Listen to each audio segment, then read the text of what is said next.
Retirement planning is one of the most important financial decisions you will ever make. Yet, many people feel overwhelmed by the number of options available.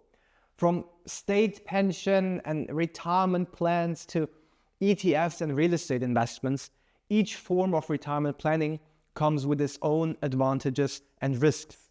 In this video, we will walk through the main types of retirement plans, compare their pros and cons, and help you understand which options may best suit your long-term goals, whether you're just starting out or refining an existing strategy.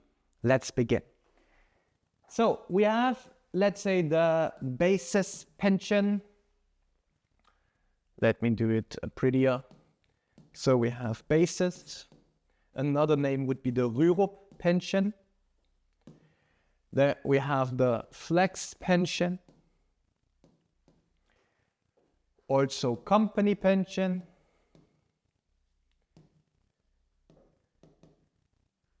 So-called Riester. Real estate. And let's call it direct investment if you invest in stocks directly without the pension plan in between. Only for real estate, we don't invest in stocks, but in direct investment, Riester, company pension, flex, basis, you always invest in ETFs or mutual funds. So we just changed the intermediary in between. You don't invest via a bank into ETFs, you're investing via a pension plan provider, for example, in ETFs. What is the benefit of the basis? Well, for basis, we have full tax deductibility of the contribution. So definitely makes sense if you consider saving taxes and you stay in Germany, let's say for maybe 10 years. So it does make sense. You save taxes for 10 years, you can reinvest the tax savings, so you create a big leverage. Okay, this is the big advantage. But since they give you tax benefits for your retirement, you have to use that for your retirement. It's not possible that you use it for another purpose. So German government says 62 for basis pension at least. I know statutory pension currently is 67, but it's 62 for the basis pension. So this is a disadvantage. You can only take it out at age 62, and only 100% of that money is paid out as a monthly pension, which means you receive an annuity. It's not like that if you have saved 500,000 that you can cash out 500,000. You have to take a lifetime income in basis, which is in my opinion not a disadvantage, because some part of your strategy should be lifetime income. Otherwise you have to ask yourself the question, how old do you become? So it's also a good idea to have some option in your overall plan that is paying you a lifetime income. For the flex, well, as the name already mentions, it's completely flexible. You can take out money anytime. Okay, there is no age limit here. You don't have tax benefits because it's either or. Either you have flexibility and you can take money out anytime without tax benefits, or you have tax benefits, but then the money is locked until age 62. Basis is significantly stronger from return perspective in comparison to flex, because you can reinvest the tax savings that you receive back with your tax declaration. Obviously, you have a high profit there, because if you have a tax rate of, let's say, 42%, you receive 42% of the contribution back with your tax declaration, which means you have a guaranteed profit of 42% every year, which is quite significant. In flex, as I said, it's completely flexible. You can choose a lump sum in retirement. You can choose pension. If you take it out at 62 or later, 50% of the gains are tax-free. So you have the tax advantage not until retirement, you have the tax advantage in retirement age if you pull it out at that point. Okay? If you have big capital gains, that's pretty beneficial because you save a lot on taxes in comparison to a, let's say, normal investment in ETFs where you have to pay full capital gains tax on all the profits, and 50% are in the flex tax free. In company pension, well, you have a so-called guarantee included, which sounds really good, but it's actually a big disadvantage. Same applies to Riester, okay? We also have the guarantee in a Riester plan. Let me briefly explain what I mean with a guarantee and why it's typically not good for you, even if it sounds beneficial. So, guarantee, let me briefly explain. So let's say you contribute 100 euros per month, just to make it easy. Now you have two baskets. We have one basket which builds the guarantee. Guarantee means that everything you contribute is safe. So you can't lose any money. Sounds good, right? But actually it is not. And the other basket would be your investment core. Okay. In your investment core, you generate 7 to 10%. Currently, guaranteed interest is 1%. So what does the pension plan provider do now? From your 100 euros contribution, they take X times 1% equals 100 euros. I didn't calculate it. Let's call it 80 euros for now. So from your 100 euros contribution, they take 80. There are also different schemes, but just to explain it in a really easy way, because this applies to most of the schemes, 80 euros are not invested at all, and they are just saved so you don't lose any money. So what happens now? You invest only 20 euros per month actually in ETFs where you generate, let's say, 7 to 10% profit. So it might be the case that you maybe only have in total, let's make it easy and let's be kind, 3% profit rate before costs and before taxes. So now the performance is not that good, okay? Would make more sense if just 100 euros are fully invested and you generate 7 to 10% in full. So this is a big disadvantage of company pension, and especially Riester. Another disadvantage, in my opinion, is the tax benefit. So you are saving out of your gross salary, which means you have maybe 100K,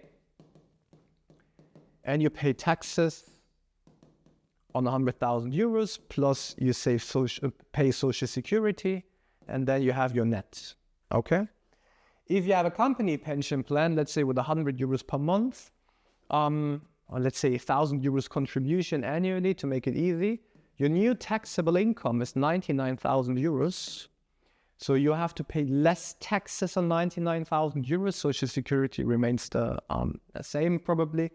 But let's say you save taxes, you save social security because your gross income is now, or the taxable income is now lower, okay? So then you have these matching plans. Let's say you are contributing 200 euros gross and net you only feel 100 euros because you are saving out of your gross salary. In my opinion, this is a disadvantage because it would be better if you receive the tax benefit back to your bank account. And it's not automatically reinvested for your retirement. Okay, that we have 100 euros net and 200 euros are invested because the tax benefits are also invested because you only invest 100 euros net. It would make more sense if you receive the tax benefit back to your bank account and then you can create leverage. Now you can combine different strategies. You can use the tax refund to build up equity faster for real estate investments. You could finish loans faster. You could put more money also maybe in direct investments, which are not necessarily for your retirement. to also build up wealth short, medium term. So this is, in my opinion, a disadvantage because we have less options to create leverage. Guaranteed tax benefit, well, we have the employer's contribution, which is for sure an advantage. Employers contributing 15% at least. This is great. We can save out of the gross, which is a disadvantage in the end, at least in comparison to other options. You can only take it out at 62 or later. You can choose lump sum, and you can choose monthly payout, so pension. However, if you receive tax benefits before retirement, okay, so in basis you receive tax benefits, in company pension you receive tax benefits, then you also have to pay taxes on the pension that you receive or the lump sum that you receive. Okay, if we have to pay income tax plus social security on the lump sum, then it's pretty likely that 50% is gone. So it doesn't make that much sense to take out the lump sum. It would maybe make more sense to take out the pension there. So it's not an argument to say, yeah, but in company pension you have lump sum payment, so therefore you go for company pension. Another disadvantage in a company pension plan is that you are somehow connected to your company. So let's say your current company is working with Allianz and the next company is working with AXA. There are often many difficulties to transfer the pension scheme from Allianz to the next company if they are not working with Allianz also.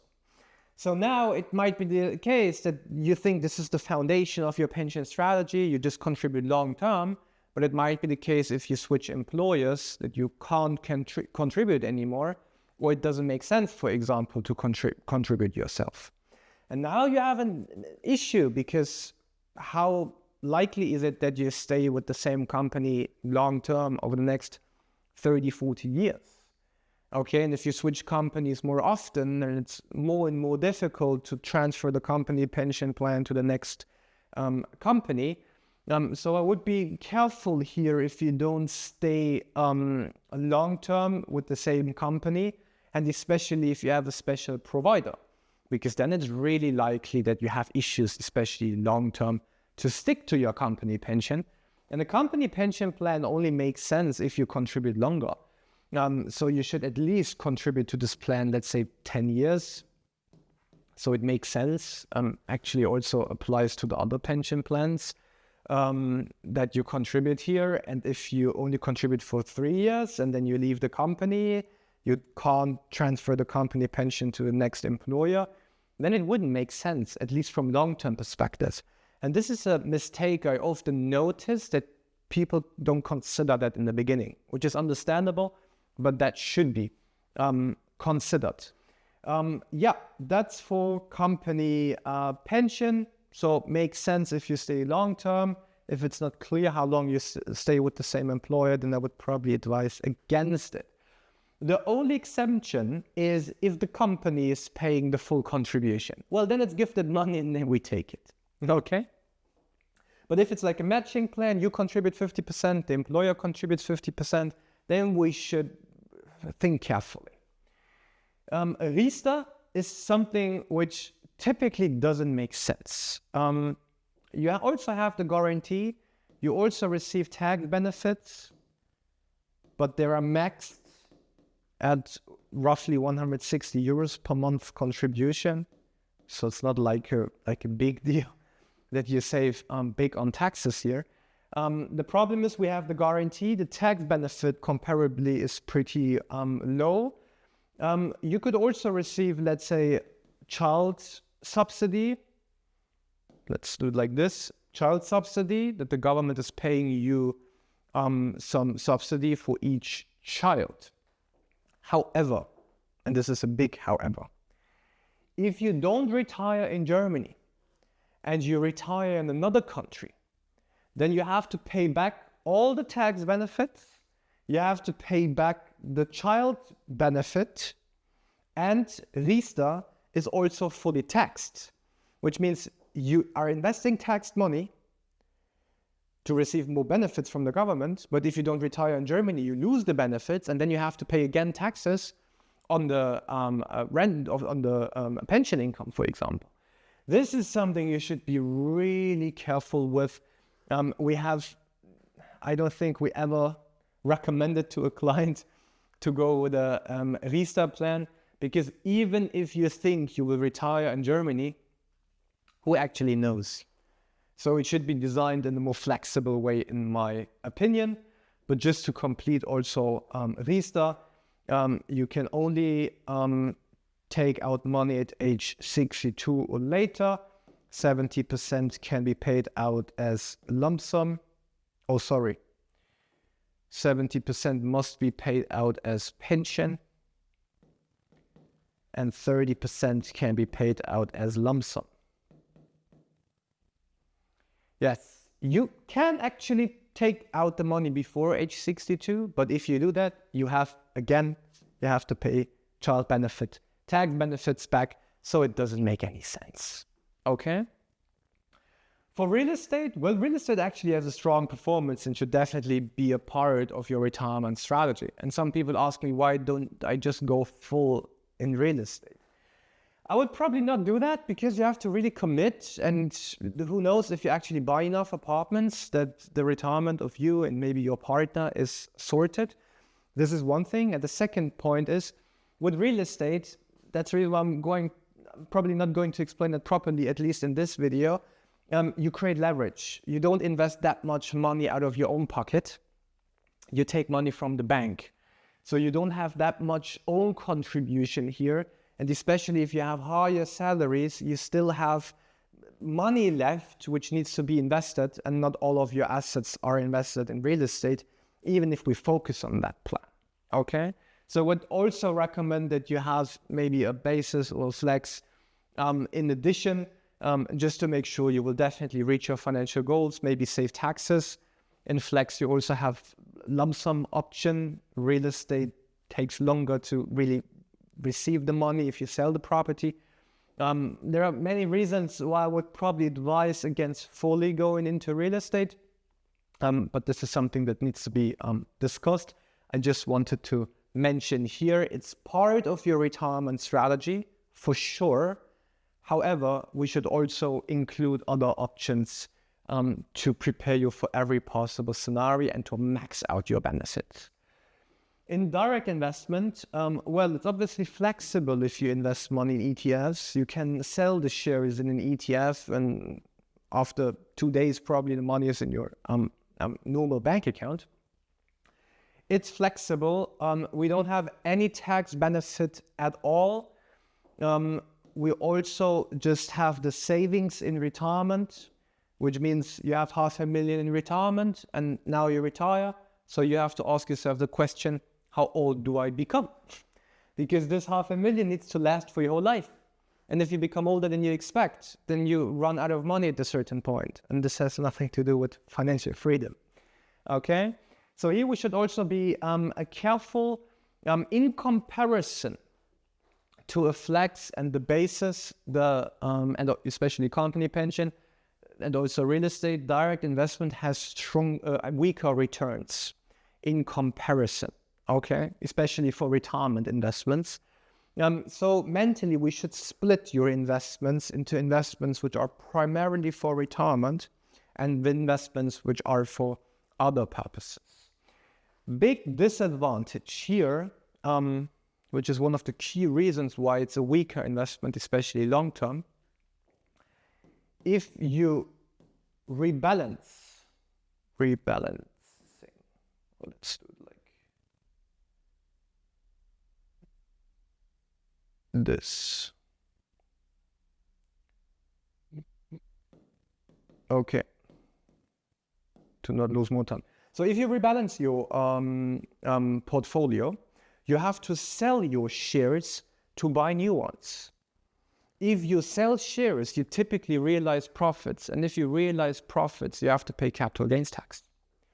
In a pension plan, you can rebalance your portfolio, so your ETF, stock, mutual fund investments, as often as you like without paying taxes. So now imagine, especially for long-term investments, you have 200,000 euros in the account, 100,000 euros is profit. Now you want to rebalance because the world is changing. You want to invest more in Asia, for example, maybe more in Africa, more in South America, for example. Who knows who's making the race globally long-term. Then you need to rebalance. On the 100,000 euros profit, you have to pay 25% capital gains tax.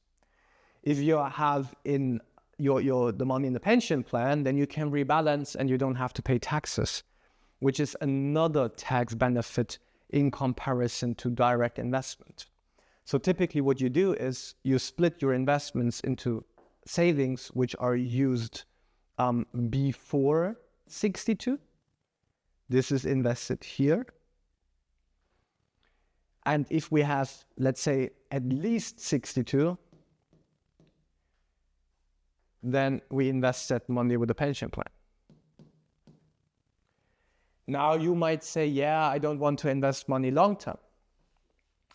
Okay, let me briefly explain. Let's say you retire at 55 and you have 2 million in your bank account.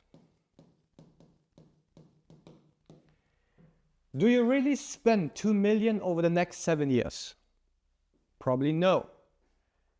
Okay, so most of your assets are invested until 62 anyways, even if you retire earlier, right? Well, if that's the case, then we should also max out your benefits, because it's quite likely that most of your savings are invested longer anyways, because you don't spend all your money immediately when you retire. Okay? So now it depends on your situation, which plan makes the most sense, if it's basis, if it's flex, if it's maybe company pension.